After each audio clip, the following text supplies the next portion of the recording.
दोस्तों आज के वीडियो में सभी साथियों का स्वागत है। हमारे बहुत साथी कमेंट में लिखे कि सर हार्ट के बारे में थोड़ा सा जाना जाए कि हार्ट की सुरक्षा हम कैसे करें, क्योंकि आज दुनिया में हार्ट एक बहुत बड़ी समस्या बन गई है। हार्ट अटैक अगर देखा जाए, एक रिसर्च बताता है कि दुनिया में सबसे ज़्यादा अगर मौत हो रही है तो हार्ट अटैक की वजह से हो रही है। क्या कारण है कि इतनी सारी सुविधाएं होने के बावजूद भी हार्ट पे हमारा कंट्रोल नहीं हो पा रहा है? कहाँ चूक हो रही है, कहाँ कमियां हो रही हैं?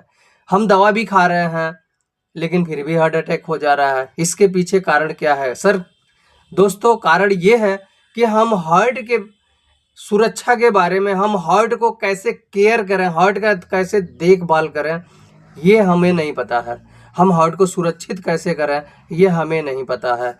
और मैं आपको बताऊं, अगर हार्ट की बात करूं तो हमारे बॉडी के अंदर जब हम इस दुनिया में हमारा उत्पन्न होता है, शरीर का बनना, तभी हमारे शरीर का एक अंग बनता है और वो है हार्ट। भगवान हमारे गलतियों को माफ कर सकते हैं लेकिन हार्ट हमारे गलती को कभी माफ नहीं करता। और यही कारण है कि हार्ट की जो अटैक होती है या हार्ट की जो प्रॉब्लम होती है उसमें इंसान बचने की चांस बहुत कम होती है। तो हार्ट का देखभाल कैसे करें? पहले हम हार्ट के बारे में, हार्ट का मैकेनिज्म समझें, तभी जाके हम हार्ट को सुरक्षित कर पाएंगे। दोस्तों हमारे बॉडी के अंदर, हमारे सीने में बाएं तरफ जो अंग हार्ट उपस्थित है, उसका काम क्या है? हमारे बॉडी के अंदर ब्लड का सर्कुलेशन करना। जैसे जब हम, हमारा बॉडी हमारे फेफड़े से प्यूरिफाई होके यानी स्वच्छ होके जब हमारे हार्ट को आता है तो हार्ट पूरे बॉडी को संचार करता है ब्लड का। और एक बार ब्लड जब बॉडी से घूम जाता है तो वो एक प्रकार का अशुद्ध हो जाता है और फिर आके हमारे फेफड़े के अंदर यानी लंग्स के अंदर वो इकट्ठा होता है और वहां से शुद्ध होके फिर हमारे हार्ट को जाता है। मोटा मोटी इसको ऐसे ही आप समझ लें, क्योंकि बड़े डीप में जाने के बाद आपको बिल्कुल समझ में नहीं आएगा। दोस्तों हम इसके लिए हमारे बॉडी में एक नर्वस सिस्टम यानी वेसल्स, नसों का एक संचार है जहां, जिसको हम कैपिलरीज बोलते हैं। उसी से हमारे ब्लड का सर्कुलेशन होता है और ब्लड के माध्यम से ही हमारे हर अंगों को भोजन पहुंचता है। अब होता क्या है कि जैसे हमारे यानी भगवान ने हमारे हार्ट के लिए जो ब्लड की सुरक्षा की, उन्होंने 100% व्यवस्था की हमारे हार्ट के लिए ब्लड का। लेकिन हमारे बॉडी को जरूरत कहाँ पड़ती है, यानी हमारे हार्ट को ब्लड की जरूरत कितनी पड़ती है, कब जरूरत पड़ती है? जब हम दौड़ते हैं उस समय हमारे बॉडी को सिर्फ 30% ब्लड की जरूरत पड़ती है। और यानी कि 70% तक ब्लॉकेज हमारे नसों के अंदर, जब 70% तक नसें जब जाम हो जाती हैं, यानी उसके अंदर कोलेस्ट्रॉल, बैड कोलेस्ट्रॉल आ जाता है, तब तक हमें पता नहीं चलता। लेकिन जब हम दौड़ते हैं और 70% जब ब्लॉकेज आ जाती है, उस समय हमारा सांस फूलता है। तो सांस तो सबका फूलता है, लेकिन सांस फूलने के साथ साथ हमारा सीना भारी होगा, चेस्ट जो है वो भारी होगा और इसमें दर्द भी होगा।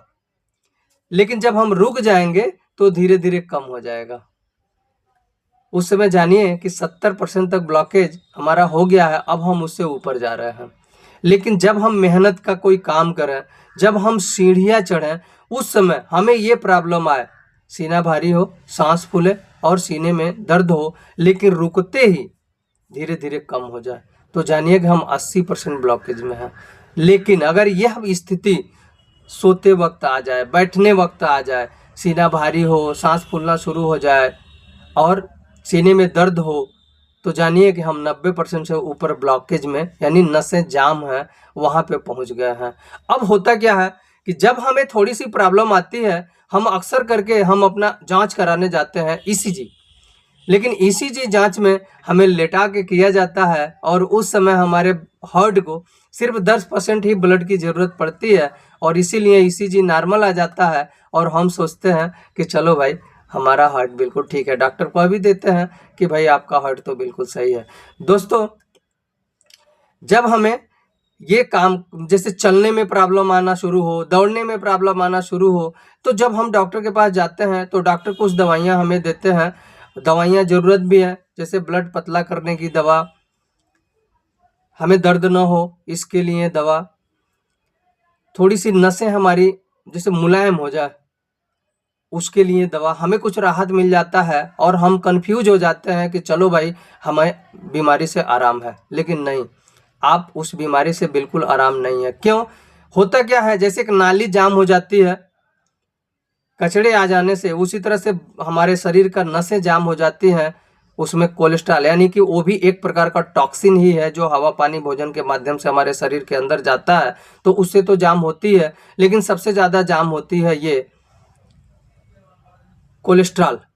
कोलेस्ट्रॉल दो जगहों से आता है, एक कोलेस्ट्रॉल जो एनिमल भोजन से आता है, दूसरा नसें हमारी जाम होती है ट्राइग्लिसराइड से, और वो ट्राइग्लिसराइड हमें ऑयल से आता है।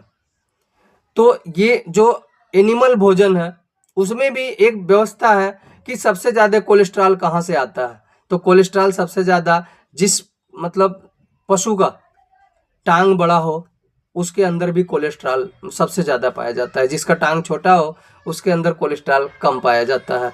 तो अगर हार्ट की हमें सुरक्षा करनी है तो सबसे पहले ऑयल युक्त और नॉनवेज इसे हम परहेज करें। इसके बाद हम मॉर्निंग वॉक करें, एक्सरसाइज करें, बाहर का जो भोजन यानी फास्ट फूड आपको पता है कि ये सब चीज़ पैक फूड इनसे हम अवॉइड करें, हमारे हार्ट की सुरक्षा होगी। और इसे विशेष सुरक्षा कैसे होगी वो हम अगले नेक्स्ट वीडियो में बताएंगे कि जो कोलेस्ट्रॉल नसों के अंदर आ गया है उस कोलेस्ट्रॉल को हटाने का क्या व्यवस्था है, और यही व्यवस्था हर व्यक्ति को पता नहीं है, इसीलिए वो दवा तो खाता रहता है, कोलेस्ट्रॉल इकट्ठा होता रहता है और एक दिन ऑटोमेटिक हार्ट अटैक हो जाता है। तो थैंक यू दोस्तों, हमारे नेक्स्ट वीडियो का वेट करें, आपको मिलेगा कि ये प्रॉब्लम अगर आ गई तो ये प्रॉब्लम हमेशा के लिए जाएगी कैसे। मैं इस बात को मतलब कॉन्फिडेंस के साथ कह सकता हूं कि आप बताए हुए तरीकों को यूज करेंगे, निश्चित है आपकी हार्ट की प्रॉब्लम है तो वो आप देखेंगे कि अच्छी हो गई, और नहीं है तो दोबारा होगी नहीं। Thank you.